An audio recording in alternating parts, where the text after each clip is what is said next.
I'm here with Jasmine Batra.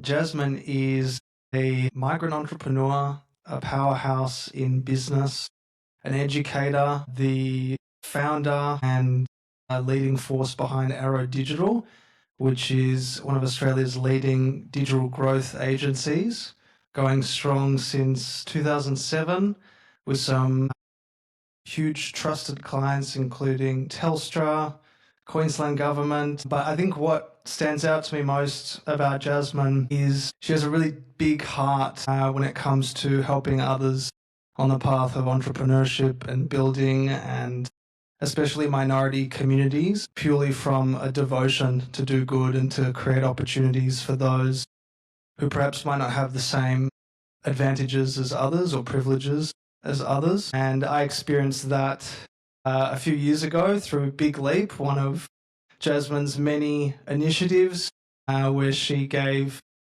me and my startup a fighting chance at building and growing into the Indian market.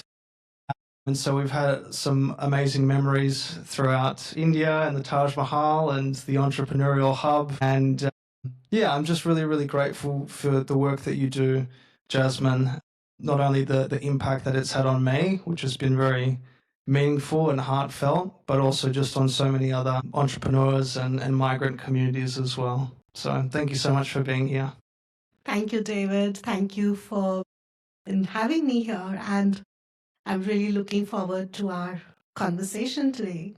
Likewise.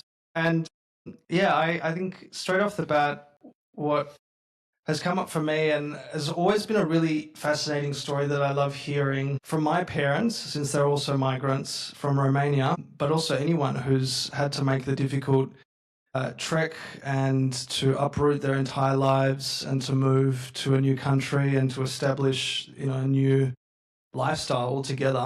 And many migrants, may go into a job perhaps different to what they studied back home and settle in that kind of career pathway for the rest of their lives.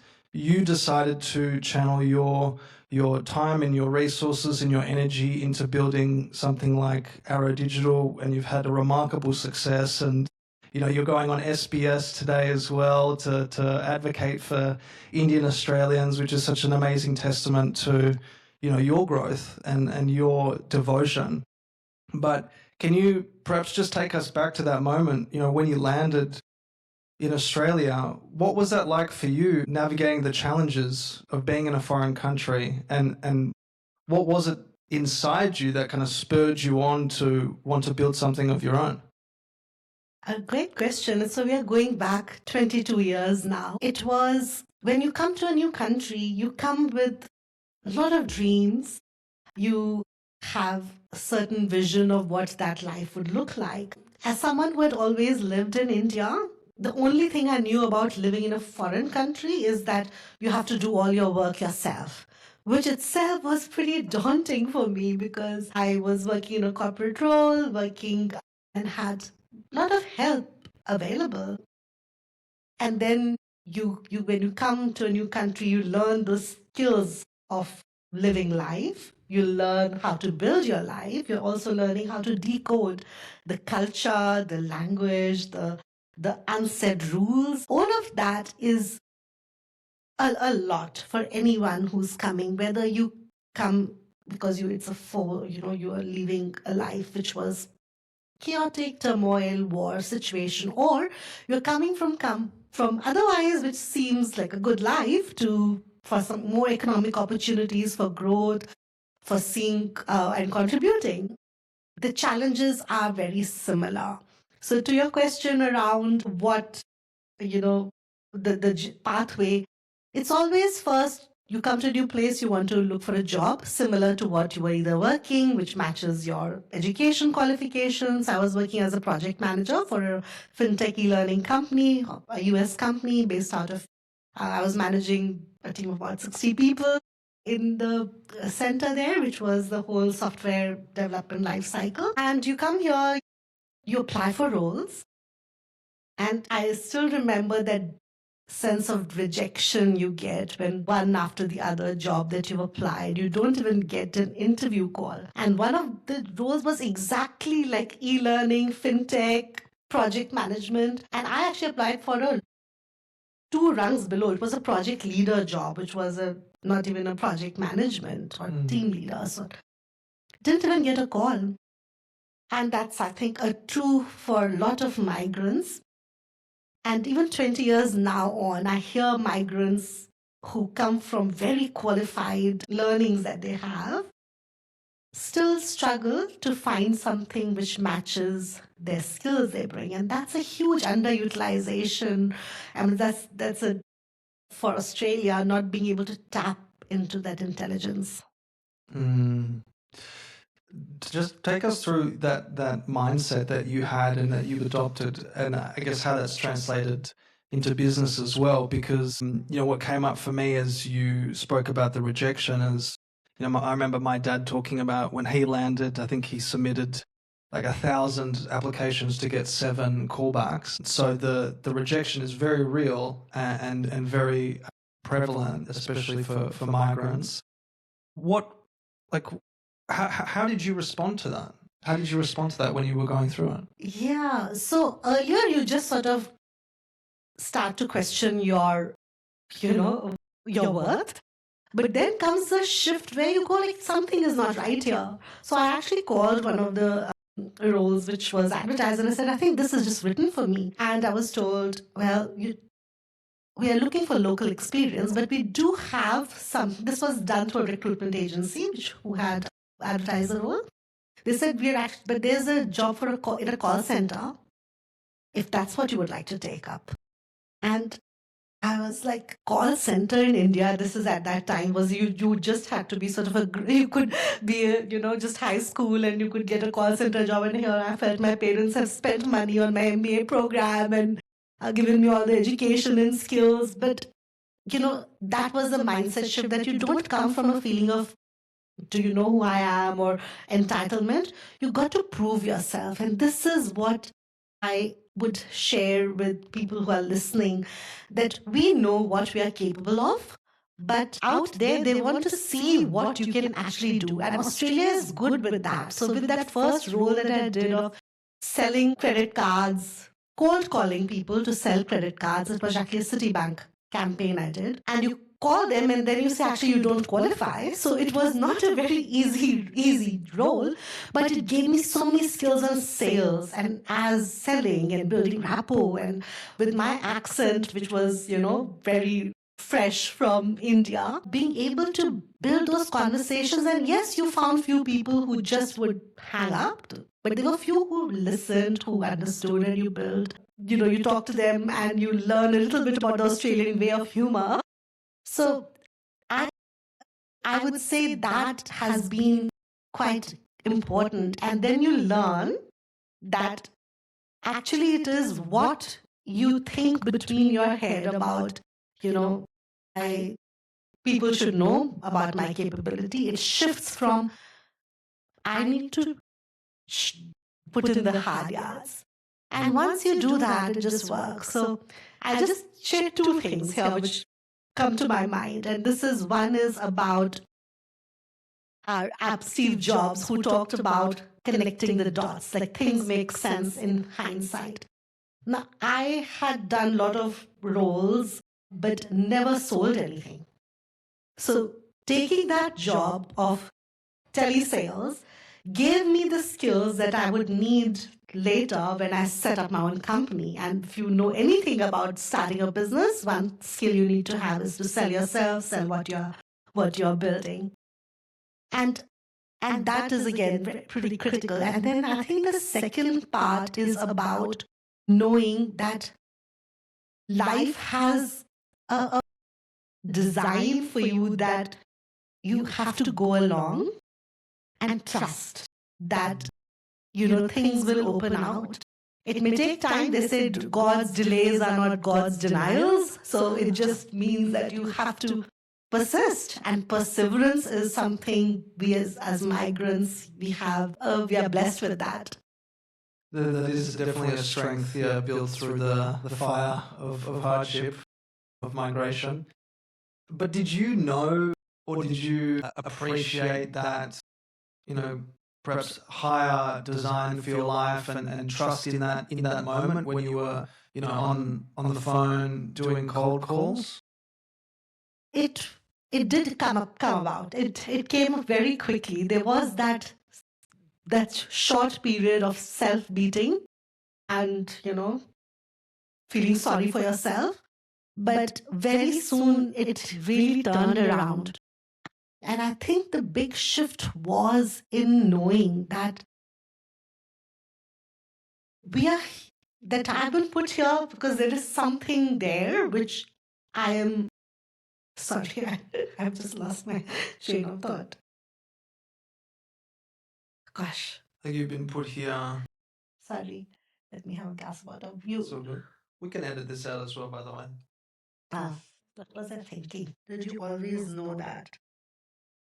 Yeah, when I was answering the question, I thought I'm sort of going back to the same thing. I want to bring something different. Do you want to start with maybe a slightly a question line around? Yeah, anything. Yeah, no, that's all good. So what I heard towards the end was, you went through a period of time where you were sort of beating yourself up, and really struggling to, I guess, navigate your way through the cold calling. But now you're talking about having that appreciation for God's delays, or connecting the dots, looking backwards. So what was like the shift for you when you were selling on the phone, selling these credit cards, to persist, even though you knew that your value was, or your perceived value was greater than what you were doing? How did you go from like beating yourself up, perhaps feeling like a failure, or feeling like you're not being acknowledged or recognized based upon all of your expertise and all of your skill set and all of your education? What kept you going through that? Okay. So, yeah, okay. So are we recording now again? Yeah, we've all been recording. Yeah. Okay, cool. Yeah. Sorry, David. Okay.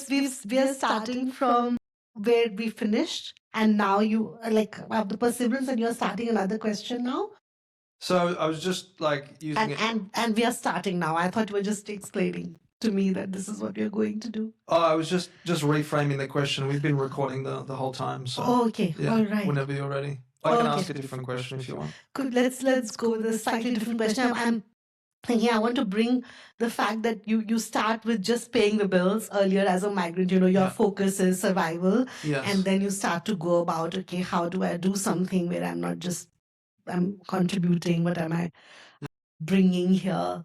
So that we can go to that whole thing. Yeah, no, that's super powerful, and like, I mean, I can definitely relate to that, and I know a lot of people will as well. So okay, so we are rolling now. Yeah. So a big part of my journey that I've been working through is survival mode, and feeling like, chasing your tail with bills, and trying to, make it through the next week or the next month. And that's always, or like for the most part, and certainly for a lot of people that I've spoken to and worked with as well, is it makes it difficult to really channel, your energy and your, love and creativity into something of your own, if so much of that energy is going towards just trying to keep you safe and secure and going, for another week or month or however long. So how did you break free from that cycle of, as you were saying, sort of paying bills, working in that call center job, to being able to go out on your own? Yeah, I think it comes from just inner conversations, and it is uncomfortable, but you got to make time for that. As migrants, really, we are programmed to go into that, rut of working really hard to the point that it can lead to exhaustion. And then you realize, okay, what's the bigger purpose here? What am I meant to do?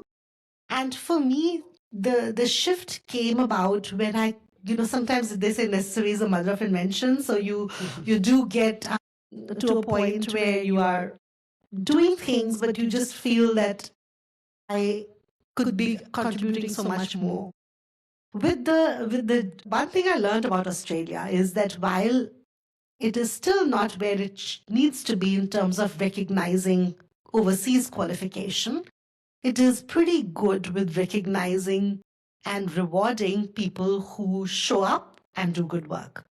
So in that role, in that call center, within 6 months, I got 3 advancements and promotions. And then I was working as a workforce resource planning, doing call scheduling for Metlink, Virgin Account, Yara Trams, and I learned a whole lot of skills. And I realized that it is, the depth of skills that you have in an environment like Australia is pretty full on. When it is, you can take on a lot of different job roles within that same function. And I could, coming from a technology and IT background, having worked in that space, now this is 2007, so this is 3 years in Australia by then. I could see Google was still new, iPhones were just being launched. And I could see the opportunity of, working and helping businesses play it big on the internet, the rise of the web. And that's how Arrow Digital was born. Because the goal was to create an agency which would help companies be visible on Google, help them to be visible, help them be findable. We were not going to be another agency that just built websites. We were all about being some organization which helped companies launch their products, tell good stories. And we were doing meta ads in 2010. This is before, Facebook advertising was even something. So for me, and maybe it just comes from being that, what's next, thinking of okay, this is good, but what else could be better? So what can we offer? That's how it led to creating an agency. And then you sort of think, okay, why just look for jobs when you can create, when you can write your own job description? Let's create something. And then felt blessed when you could give jobs to so many people and have a team of 20, 25 people who are coming to work, showing up, and following your direction and leadership of where you see the whole technology space going. It's amazing. And I think it sounded like you were doing quite well to score 3 promotions in 6 months and still choose to step away from that. I mean, for anyone in a career, I believe it takes an immense amount of courage to go against the grain, let alone if you're already building some momentum. So of course, have the ideal of writing your own ticket, building a team sounds great. Is that what was the primary motivator for you, or what was your why at the time that sort of propelled you into building this? So David, there is a more twist to the plot. They say success or life goals don't always follow a linear path. So yes, I did get a few promotions, but soon after, I think a year into that role, I was made redundant because the company lost their contract. And, again, as they say, necessity is the mother of invention. That's when I decided I'm not going to find another role. That was sort of the propeller. And that's what probably for people and listening as well to say that, opportunities always come disguised in challenges. And it's thinking back and seeing, okay, what does this want me to be? What does this want me to become? And taking that leap of faith that, okay, let's do this. Amazing. And look, I mean, something that you said earlier around just the migrant mindset is, let me know if I got this correctly, something along the lines of, well, you have to put in hard yards, or you have to suffer or work hard or go through pain to achieve results. Is that right? Yeah, exactly right. I mean, I feel migrants pay a silent tax. Right, right from working much harder, decoding the culture, the language, always trying to prove to people back home that they left, prove to the peers that they have something to offer, prove that they belong. There is a lot that sort of, it's a very complex identity that they go through. And those are what shapes us, I think. And that's what, if you think about it, a lot of those are ingredients for entrepreneurship and innovation. It sort of rethinking, could this be done differently? And probably that's why so many of Australian small businesses are run by migrants who have come and built something and are, creating jobs and build, contributing to the GDP of the country. I couldn't agree more. And even being a second generation migrant, and witnessed my own parents' sacrifices and struggles, there is a certain level of, I don't know, maybe being a little bit wild or crazy to say, I'm going to leave everything behind and lay down roots in a foreign country and have to learn a new language and build a better future for myself. It's very visionary thinking. It's aspirational, which I think, to your point, it can serve you in entrepreneurship. I like the word aspirational, actually. It is, because it's not being satisfied with status quo. It's that desire to do more and that ambition, which is that drive, that you could, there's that hunger, that ambition. And that's what keeps nations go forward. Otherwise, you sort of can be too comfortable, and then the world around you is moving much faster. How would you say those skills that served you in getting over to Australia and building your sense of security and stability and career, like how was that translated into the impact that you've been able to create with Arrow Digital and with the Big Leap Accelerator and with all of the initiatives that you're involved in? Yeah, I think if we talk about impact, I feel it is something that you see what's that, it comes from frustration, actually. Impact is driven from frustration of seeing things that others are not seeing. One, or two, they are not solving it properly. So to give an example, when I was at Arrow Digital, we were working with a lot of technology companies, like tech startups from some very big names, founders who are building in prop tech, emerging tech, education, fintech, and all of them would, when we were working with them, would say, let's now, of course, we've done a national campaign. Let's do some campaigns in US, UK, all those international markets. And I could see that in Australia, the path is, if you want to grow bigger, you go US or UK. And I could see the opportunity India presents. So I was sort of feeling that frustration of, why is nobody looking at India? That's when I pitched the program, The Big Leap, as a program which will really help Australian technology companies to understand, validate their products, test and launch into the Indian market. We were, in my view, I believe we were the first program through Oz Industry, which was backed specifically for Australia-India market validation and testing. And that was very powerful for me, because the impact for me came from, I know these two countries which I call home. I know what Australia has to offer. I know what India is, the rise of India and where it was going. So that became the reason for the first impact in that way. And the second, now, of course, in the 6 years, there is a lot has changed. Like the Australia-India relationship and the bilateral trade is at a much higher level. Earlier, I had to give people the reason why India, all of that. Now that part is understood. Now it's that, how do you go about it?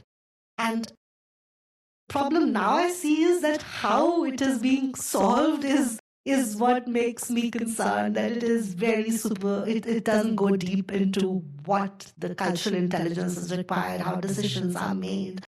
And that's the next thing for the big leap. And that's my impact, is helping bring real stories, because there is a lot that may happen at bigger banks like an ANZ going to India, or a CBA going to India, and they have huge teams and a lot of budgets. But innovation at the grassroots level would happen when people, founders who have solved a problem and which has a global application, we make it easy for them, as risk-free as possible for them. That's the groundwork. That's where the grit is needed. A lot of practical hand-holding and support is needed. That's the impact from where I feel, can make a real contribution. Yeah, thank you. I mean, the frustration, I think, really stands out to me. I think that it can be a really powerful driving force for one to change. If the status quo or the way things are currently being done or problems are being solved isn't adequate or isn't meeting the mark and actually helping people and making a difference. So I love that you have a real knack for channeling it into something really creative and meaningful. So what would your ideal vision be for the impact that you want to make, or the legacy that you want to leave, whether it's in this space with the big leap or with your work more broadly? Yeah, so I feel that I'm pretty uniquely positioned in the way that I understand both countries really well. I have worked in a startup in India, was a co-founder for a startup back in 1999. This is going way back before the startup word was a thing. So I've seen what it was like to do and build there. And here too, building my company here and working with so many startups and helping them grow. The strength comes from understanding the cultures. The challenge and the frustration comes when you see again that now that the government is also recognizing that India is a rising force and there is economic cooperation trade agreement signs. There are a lot of players that are sort of there just because it is a sunrise place and it's on the high. And it's knowing how do you make sure that people are not falling into the wrong traps and making wrong decisions. And there are bad actors and operators everywhere, every country, every place.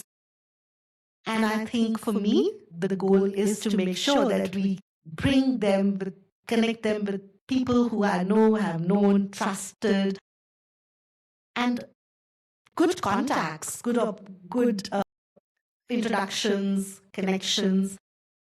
Also, the fact that it is not for Australian companies to think India is a big market, or Indian organizations think, well, Australia is so advanced in technology and, this would be a good launch pad for us to go to a bigger market like US or UK after proving or testing in Australia. Those are good reasons.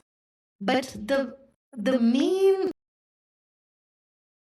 thing which I think is missing, what people don't understand, is how do you bring the two together, and instead of thinking of as a market, what skill sets, complementary skill sets do you bring together to solve a bigger problem, create a bigger impact, and not just look at each other as a market, but as a combined force that can win other bigger markets of Asia or the US or UK. Yeah, I love the vision, Jasmine. I got to really experience the power of blending skill sets or collaborating cross-culturally and even cross-functionally with my last startup. When we went to India, met with different researchers, insurance companies, and it's when you do get the right people in the room and you do provide that kind of space for support, you're effectively a bridge between the two countries. You're playing a really important role.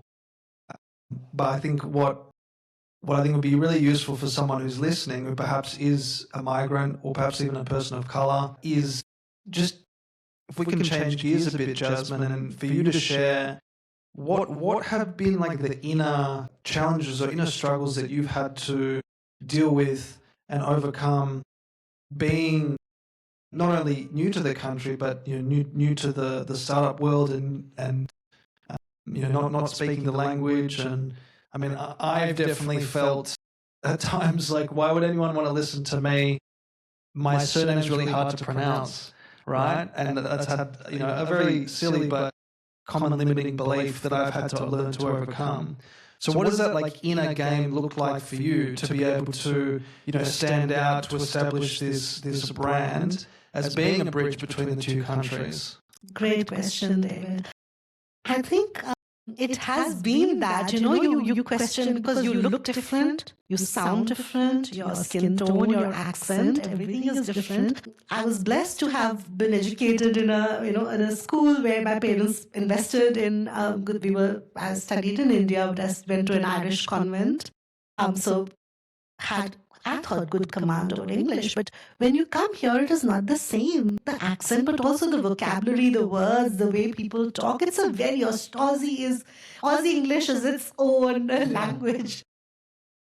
And then there are times you don't get the jokes, the inner jokes, which you feel, okay, was that supposed to be funny? I didn't get it, And those are real challenges. To think about the inner conviction comes back to letting go of your ego.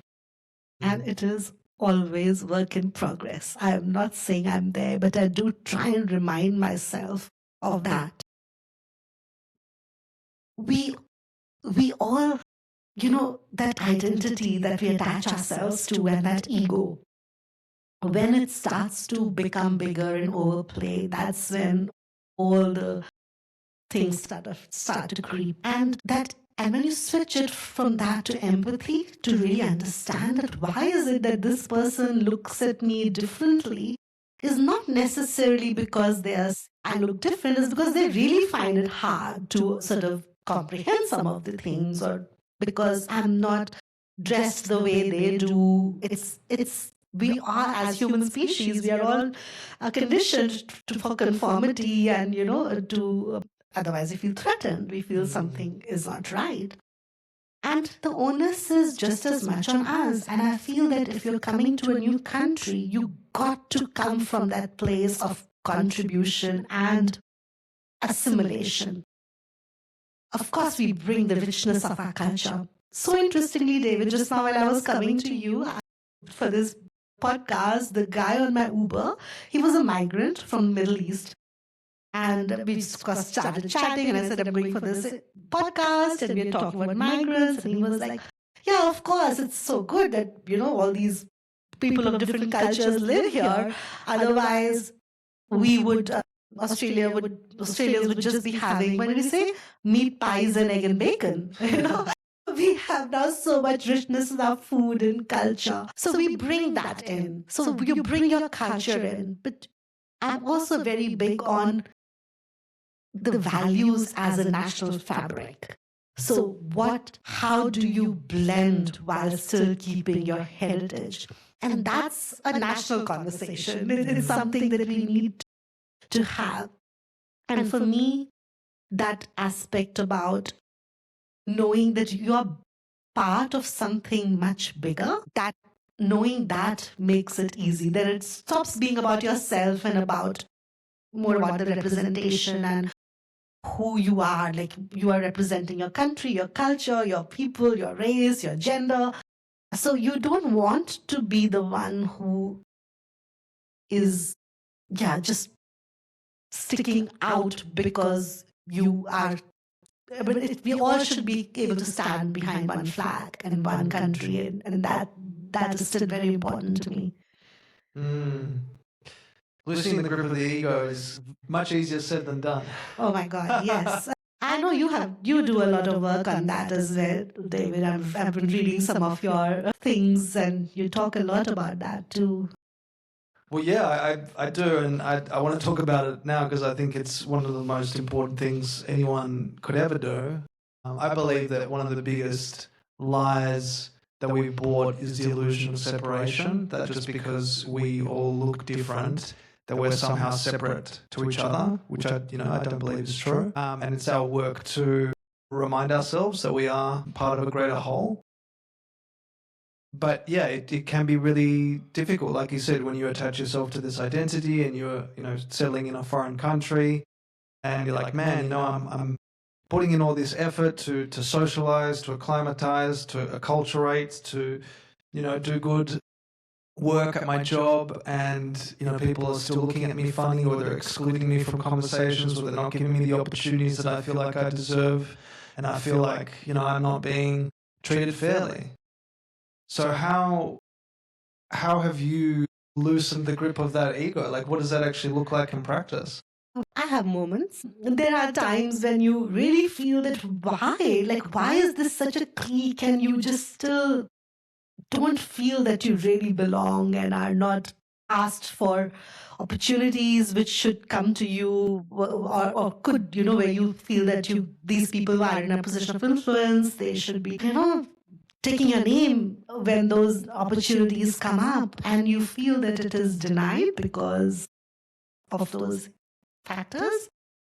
But I think it comes from that little bit of a spiritual leaning, but also that force that we know that exists. And my dad shares this, that whatever is yours will come to you. So it is knowing that, that trust and faith that it will happen.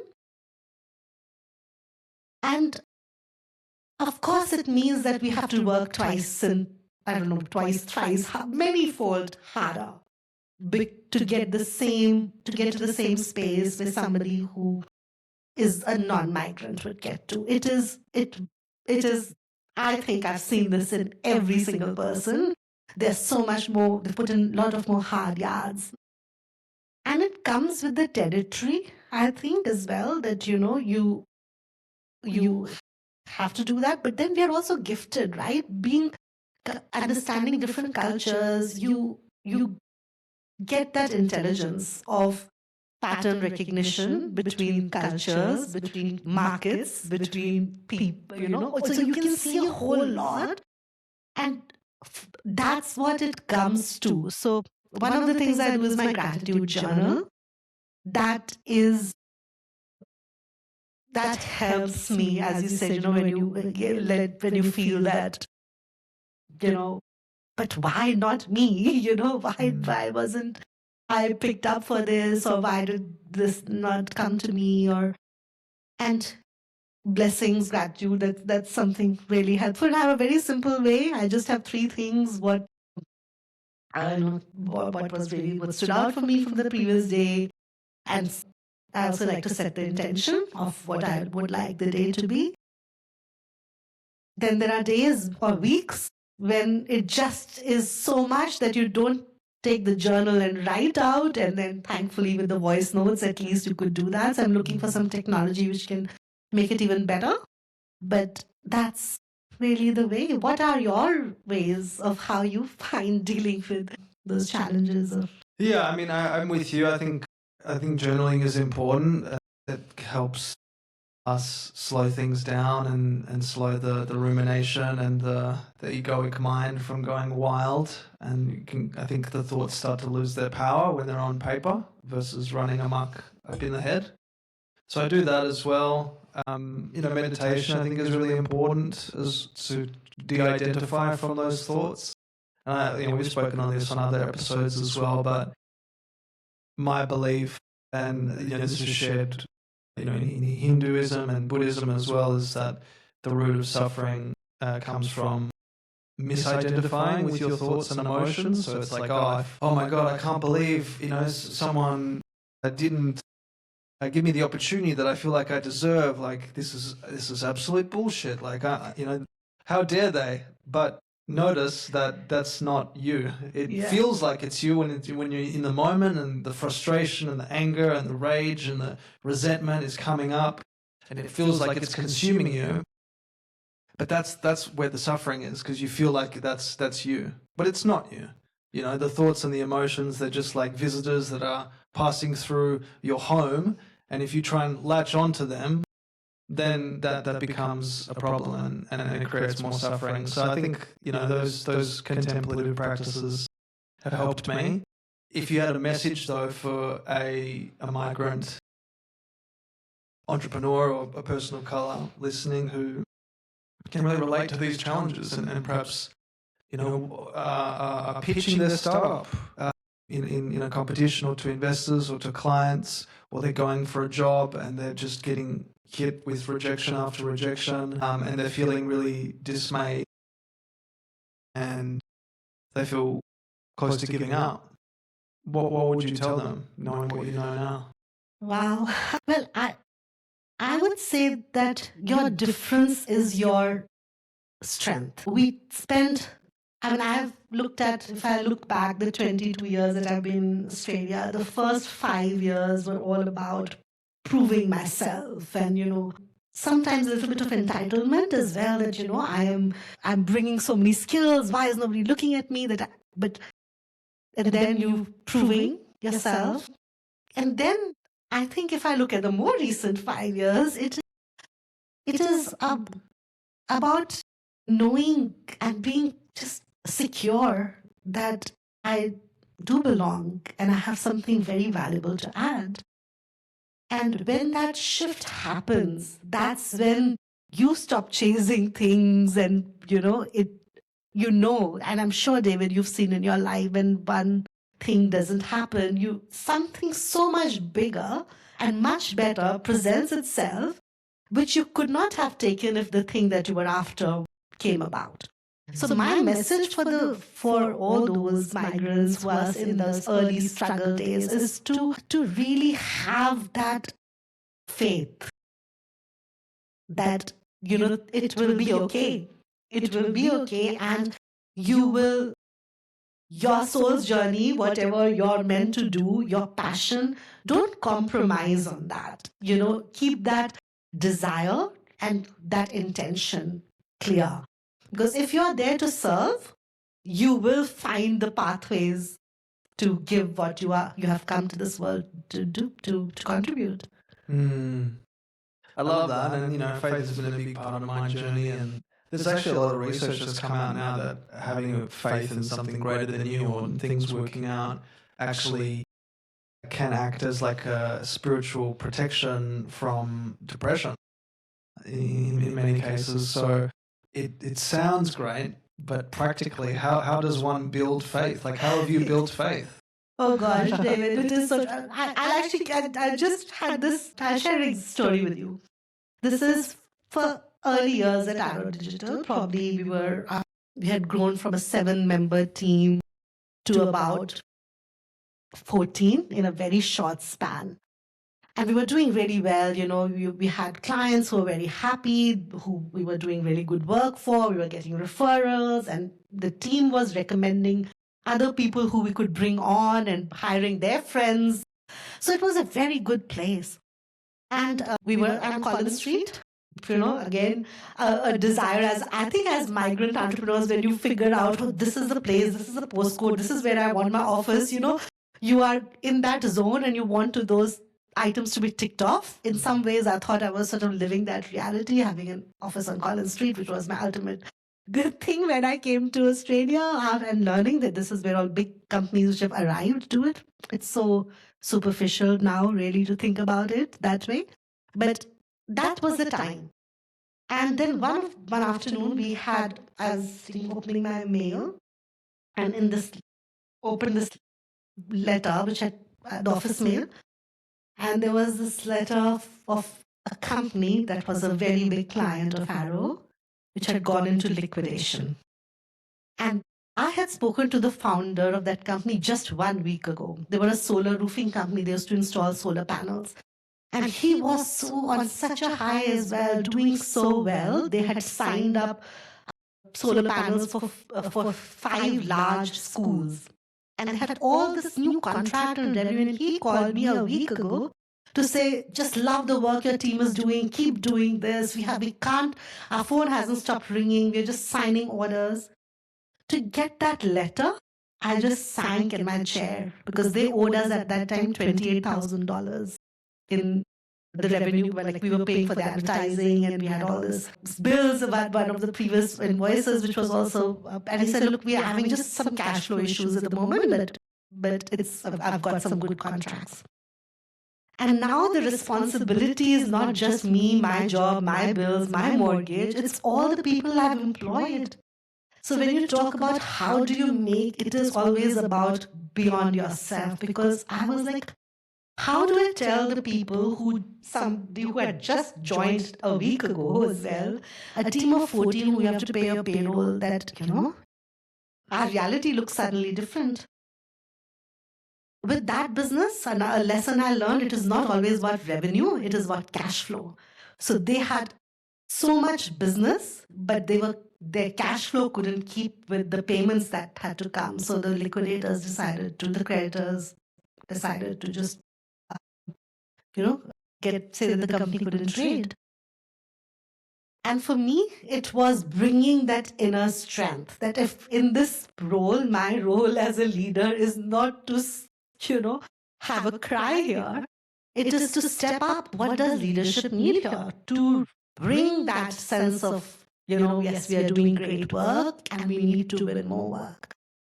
And that's the shift, I would say, that happens when in those times when you can really, put your big pants on sort of, and say that I have been through adversity in the past. I have been through challenges in the past. I've seen people go through it. How would I navigate it?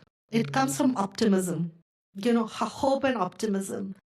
And that is something we are all blessed with, but we have varying degrees of it. So that's when you need to bring that jar of optimism and have a really good scoop of it and say, okay, we'll get through this.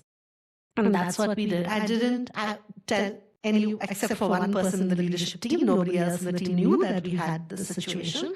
But we worked very hard. We were on the phones. We said, our clients are so happy. Let's tell the stories. Let's share the case studies out. And we just brought in that momentum. And we were able to survive and grow beyond. So it's challenge, adversity always is a good thing because it helps you to step up. Of course. And it helps you to bring in all those things which actually reside inside you, waiting to come out. I say this often that it is, what is this trying to tell me? What am I? Who do I need to become? And you have to channel that. But like when you were in the thick of it and you got the news, this company's going into liquidation, did you automatically say, oh, you know what, I'm going to be optimistic, I'm going to have faith here, things are going to work out? Did that automatically come online? Or no, okay. No, it didn't. It is, I wish it did. I wish I had that level of balance, in it. It is, again, taking that moment. It is self-reflection, David. We all need, the answers are all within. We just need to tap and quieten the I don't know, that part of the brain which is they call the reptilian brain, which is always fear, coming from fear, and channel into that optimism. But that is what keeps the world going. Like even now when I see people who worried about their jobs with AI coming in and they are insecure, so many people I talk to, they know that what they are being asked to do by their managers is basically going to replace them with another AI. And that is fearful. To bring optimism in that is not say that, just imagine that all of this is going to work out and don't worry. It doesn't always, the switch doesn't happen like that. But I think it is going back to that essence of, the true being, that calling, and we all have some role models, some people that we have seen who have navigated through a challenge. Either we've seen them, through our own lives. And one of the questions I ask is, what would a wise person do in this moment? And I try, the wise person for me would change at different times. But if this is the situation, how would they decide? And then you get outside of yourself. Who was the wise person or your role model for you, like during that period? Actually, it was not a person who I've lived closely with, but it was actually Richard Branson. I have read his book a few times.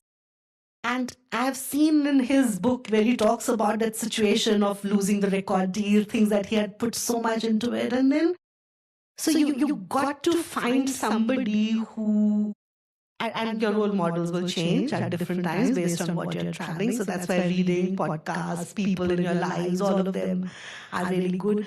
But the goal is to get out of your head into somebody else's head. That's what has worked for me in that situation.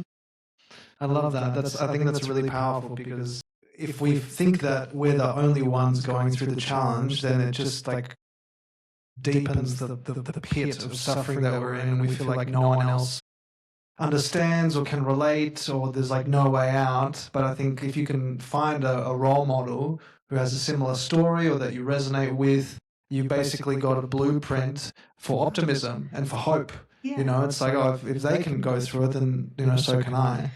So I love that, and brings to mind, like I sometimes like to, in my practices, visualize it's kind of like an advisory board, I guess, of role models sitting all around me, and, you know, people whom I look up to and who I feel inspired by, and just try and like channel their energy, or sort of ask them a question in my mind's eye around how they would approach a specific situation, and that tends to give me some, I guess, a bit more peace and confidence around how to navigate difficult situations. It's true. And you know that it also is letting go of your ego, because it's not that you don't have to have all the answers.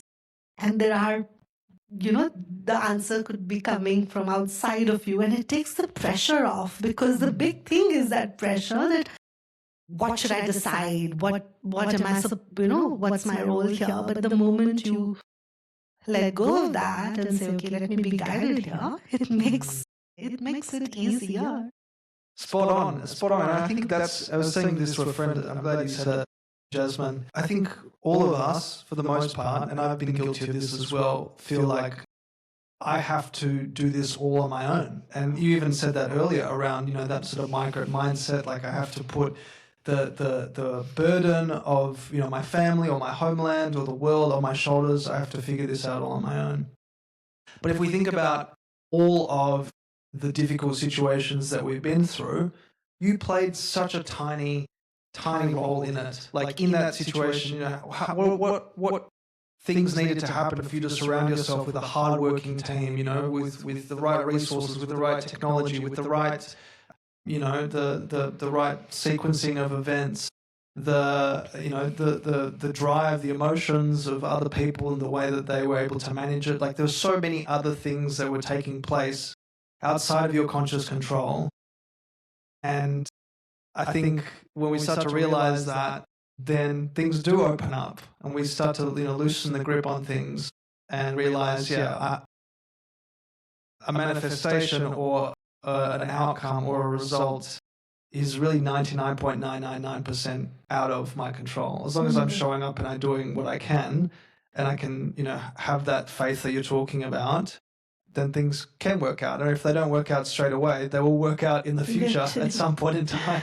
That is so true. And that's what it takes, you know, go from doing one thing that you're doing and you get a little bit at ease and things settle, and then the drive as a mind, I think again as somebody who has the challenge, like we like the challenge of doing something which doesn't exist, creating something which is still in our mind and seeing it bring to shape. Yeah, I think we like pain on some level. And I think, it can be helpful in the short term.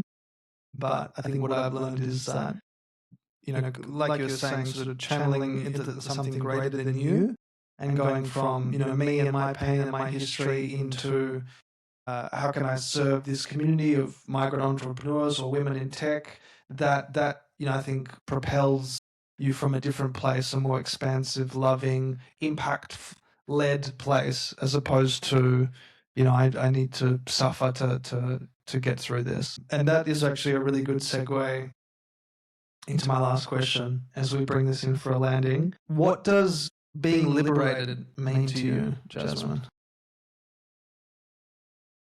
Well, I think it is about that freedom which comes not from lack of ambition, but where you let go of the need to prove yourself. So it is that, that I feel comfortable in my skin, that I still have that drive, but I'm not doing it from a place of self-abandonment, which, again, in our past, we've sort of rehearsed that. Our threshold for pain is much higher. We learn how to overextend, and I had never heard the word boundaries before. Like it was all like somebody needs my help, I'm there. If I can help a client, whatever time of the day or night, I'll be there. And you learn that true liberation is when you still have that sense of service, but you don't do it by that, again, that self-abandonment. You know how to take care of yourself too. And then you feel truly liberated, because then you're not sort of that exhausted, empty cup, which is still trying to, help and be around. Well, thank you, Jasmine. That resonates, very deeply, more than you might imagine, as self-abandonment has been a big part of my journey as well. So I love that definition, and I think, that's definitely the kind of approach and state and outcome that we want to create for listeners in the world with this show. So, thank you so much for contributing to it and sharing your wisdom and your story. And if someone resonates with what you've been doing, Jasmine, and if they want to learn more or perhaps get in touch with you and your work, where would you suggest that they go? Well, I'm pretty active on LinkedIn with jasminebatra.com. That's where a lot of my work lives. And I always say to people that there may be things that you're wanting to do, but you're just fearful. It all's on the other side of that fear. So take that big leap and go for it. I love that. Yeah. Seconded. So, and if you really found something useful from this episode, please do share it with someone who you feel might benefit. And I love you so much. Thanks for being here. I'll see you in the next episode.